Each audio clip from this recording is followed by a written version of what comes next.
Hello everyone and welcome back to my channel. I just want to say thank you so much to everybody who watched my first video, everybody who subscribed, everybody who liked, everyone who left me comments, gave me feedback. I really appreciate all of it.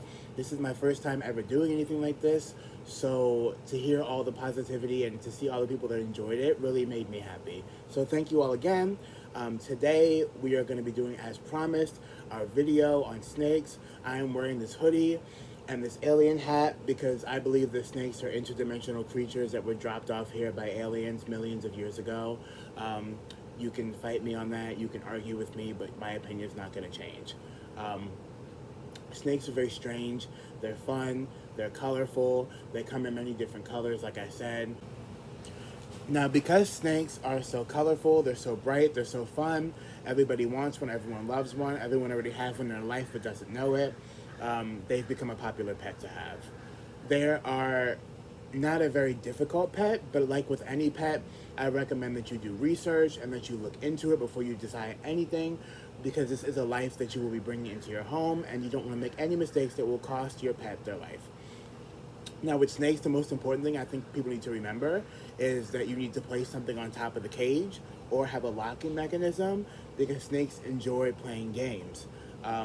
And they thoroughly enjoy playing games like hide and seek. The one night that you just go to sleep and you forget to lock the cage up or put a rock on top or put a book or anything on top of that cage, that snake is about to be in that cage plotting and scheming like,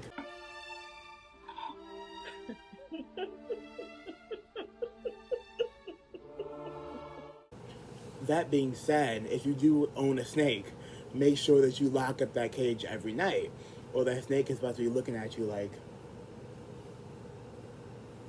the second you wake up and it's not in the cage, it's about to be looking at you from the attic, from the creases and crevices like, "Bis, I see you.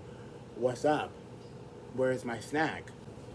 Now there are 3,000 plus species of snakes in the entire world, and snakes are found on every continent except for one, being Antarctica, because I don't know what lives there, but I couldn't do it. It's too cold for me. The cold, it's not. I'd be so ashy all the time. I can't do it. Anyways, now out of the 3,000 plus known species of snakes around the world, 27 of those live in the state of Maryland. There are 25 in the family Colubridae, which I've learned is basically the dumping ground for snakes when they don't belong or fit into any other category, which is very sad. That's Nobody belongs in a dumping grounds. They should all be in their own elegant categories like the eleganzas that they are. Would you like to see it? I would like to see it. But that's not an issue that I can do anything about. So until I can, I'm gonna just put them in their own little subcategories. But the other two remaining species are in the family Viperidae, and they are the only two venomous snakes that live in the state of Maryland. Now that sounds really scary, but all of the snakes in Maryland all come together and they all serve a very, very important ecological and biological purpose.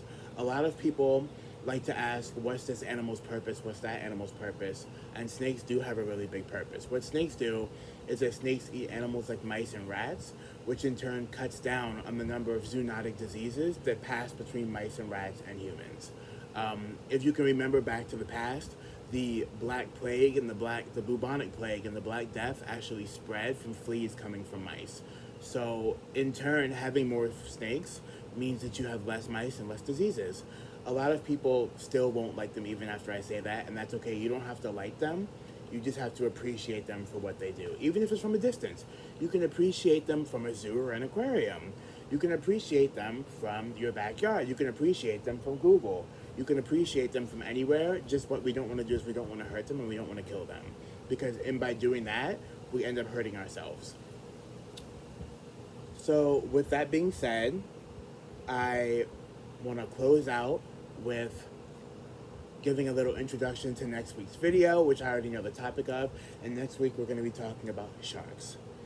Now sharks are great animals. I love them. They're so cute.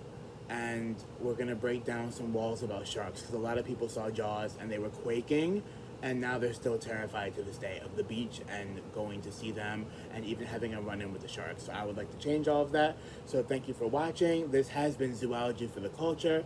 My name is Malik, and I will see you all next week when we talk about sharks. Now, because we know that snakes are so beautiful, they're so colorful, they're so fun, a lot of people have them as pets, and they are a very, very common pet in the pet trade. The most common being ball pythons, most likely in corn snakes. They come in a lot of different morphs and... Can y'all let me film my video? Goodness. But